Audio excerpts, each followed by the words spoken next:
Hi, sir. Can you just give me some small introduction of yours? Hi, I'm Sunil Mishra from Nepal, and currently I am taking my master's degree in international relations and diplomacy from Tribhuvan University.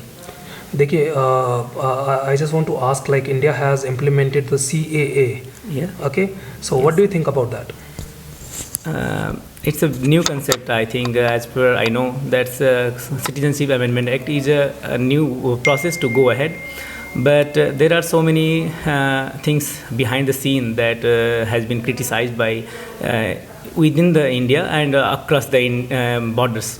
So I would say that the government of India should not only go by its own idea, but it should listen to the citizens of the India as well as the citizens with Indian origins and those NRIs also, and it should listen to the world as well, what the world is saying about its CAA, and if it is in favor of Indian and it is fulfilling the national interest of India, it should move ahead. Otherwise, if it is needed to be some corrections or amendments, the Indian government should take action on it.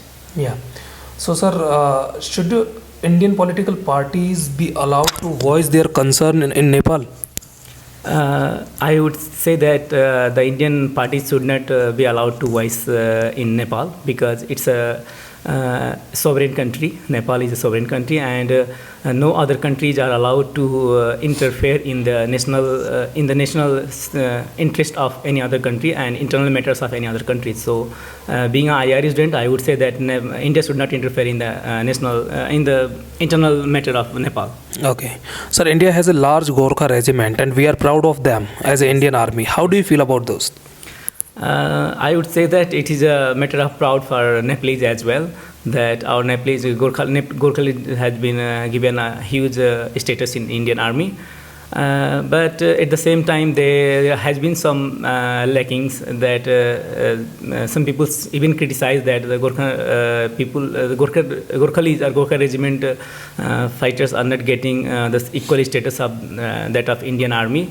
So I would say that India should think of amending some rules and regulations so that the Nepalese that are working for Indian Army, being in a Gorkha battalion, they should they can get a equal status in India as well. Yeah. Sir, there are close to 10 million Nepalis in India came all who are trying to make their success for themselves. Is India the new economy for Nepal?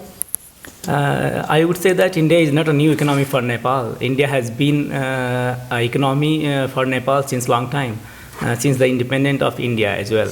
And the Nepal and India having the open border relationship, which is only one open border relation in the world. So it is Nepal is dependent on India in some ways, and India is also dependent on Nepal because we can see so many Indians, Marwadis, that have been one of the highest position in economic sector in Nepal. And Nepalese are also dependent in India in many ways, and we can even see street vendors and some businessmen working in India and Nepal cross borders. So I would say that it is not a new, but we should take new steps to strengthen our relationship that will help both the countries, and both the countries can take the best outcome from the bilateral relationships. Yeah. Sir, India recently has been getting a bad publicity in Nepali media. Can you tell us why this is so? It has been a huge issue that India has been criticized by Nepalese and Nepalese abroad as well. I would take the example of the 2015 mega earthquake in Nepal, and the Indian media was hugely criticized because of not reporting what exactly was happening in the ground, but rather than it was just terrifying, and it was taking that incident as a method as a tool to popularize Indian media. And another incident that I would say that is the recent Indian unofficial Indian blockade in 2015. It was a huge crisis in Nepal after the earthquake, and India imposed unofficial blockade that was against the thought of any humankind. So it has been criticized because of these two reasons. And finally, I would say the interference of India in the internal matters of Nepal has been the biggest hindrance of criticism for Indian. Yeah. So recently Nepal has had some border concern with China also. China has border concern with everyone its neighbors. Okay. What do Nepali feel about this? I would say that every country who are bigger in size, who are bigger in population and bigger economies, and they have some power to tend or to mold other nation or states. So in the same way, China is a bigger country, and China has some border issues with Nepal as well and India as well, and not only Nepal and India, but other surrounding neighboring countries. But I would say that the border issues should be handled by the bilateral talks or table talk, rather than using the military power. I would say that the bilateral relations or the missions in each other states would be the best idea to cope to deal with the border issues. Yeah. So China is noted to have a huge propaganda machine. Do you think that Nepalis can sometimes be exposed to the Chinese propaganda against India? I would say no, sir, because although Nepal is sometimes playing China card for the benefit of its own national interests, like Nepal has signed BRI recently in 2017, and it was like against the Indian will. But in the same time, Nepal government is acting on the promotion of the national interest of Nepalese and the Nepal government. But I wouldn't say that Nepal would be playing a propaganda against India. Yeah. It wouldn't happen. Yeah. So what is the future of Hindu organization in Nepal? Firstly, I would like to say that Nepal is a secular country. So I would say that all the religions are equal.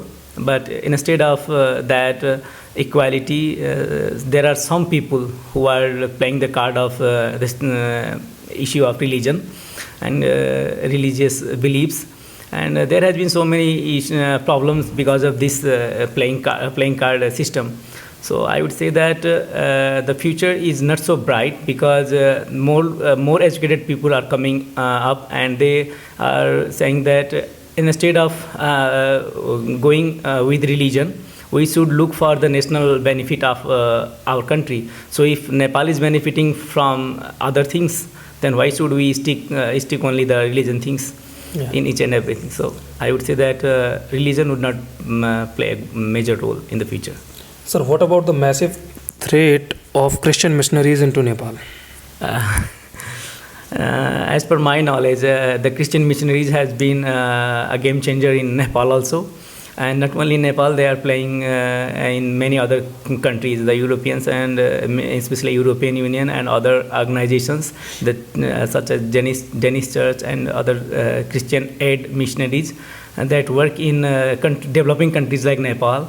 And they have some major issues, and they have even got the power to change the policy ideas of policy makers. So I would say that they are one of the influencers. But if the government is strong and the citizen of the country are aware that what actually that missionaries are doing, we can change that trend of Christian missionaries. Yeah.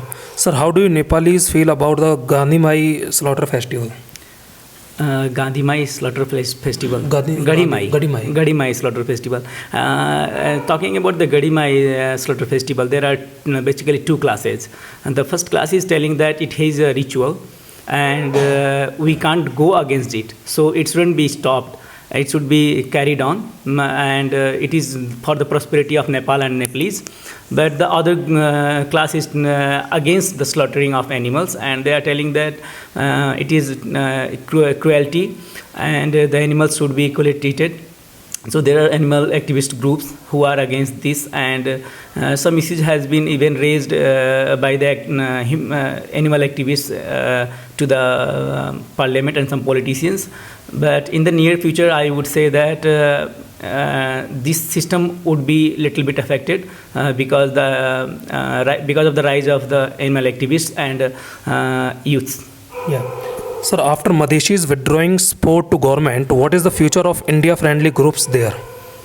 I would say that India-friendly groups has been always supporting Nepal, either Madhesija are in the government or not.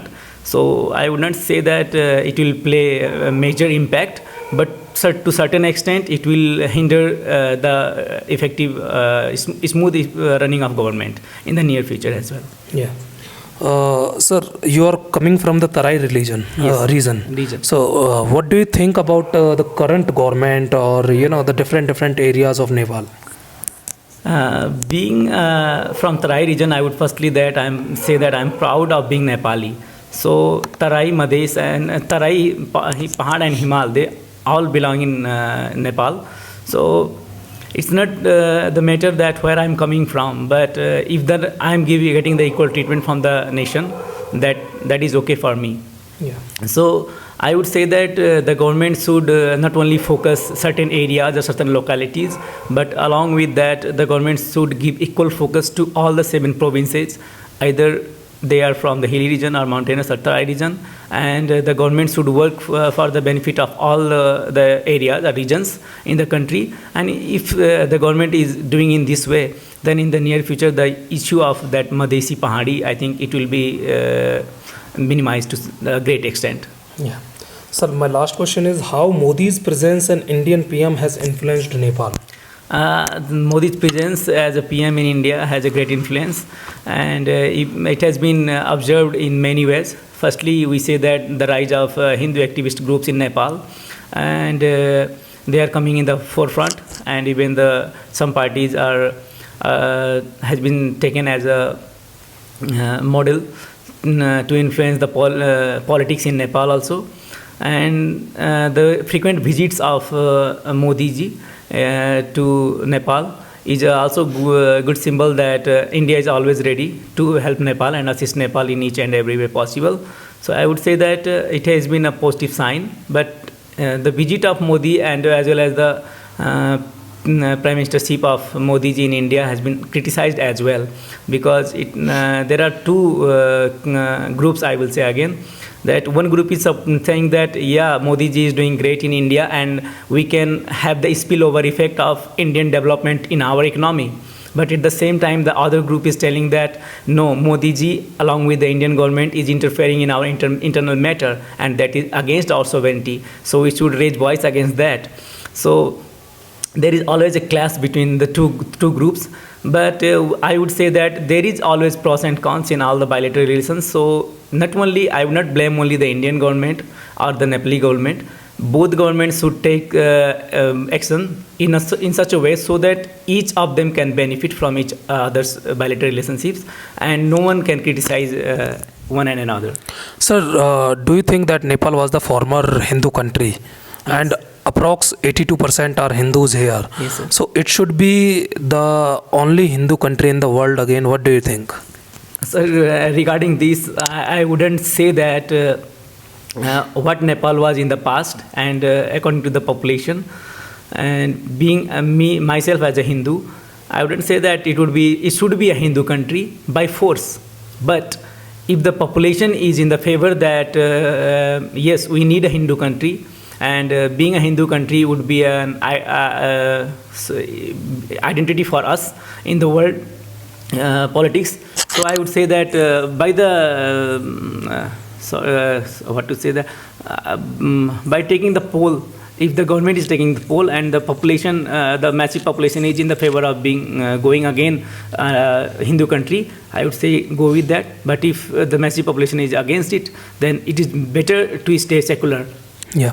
Sir, my last question is there are lots of madrasas all around the border area. Yes, sir. Do you think that can be the security threat in future for Nepal?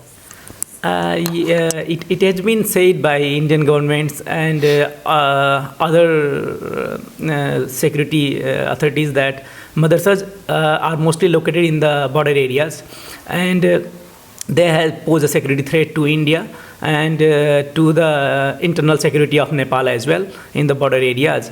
And it has been many times criticized that those madrasas receive funding from the Arabian countries and Muslim, not only the Arabian countries, I would say that Muslim populated countries. So in the future also, if they are not regulated, then it might be a security threat, and in the near future, it can even take a issue of major security threat of Nepal as well. But I would say that the government of Nepal should take action and monitor and regulate those madrasas according in a way that they are just only the religious place, not posing security threat to any other state. Thank you, sir. Thank you so much, sir.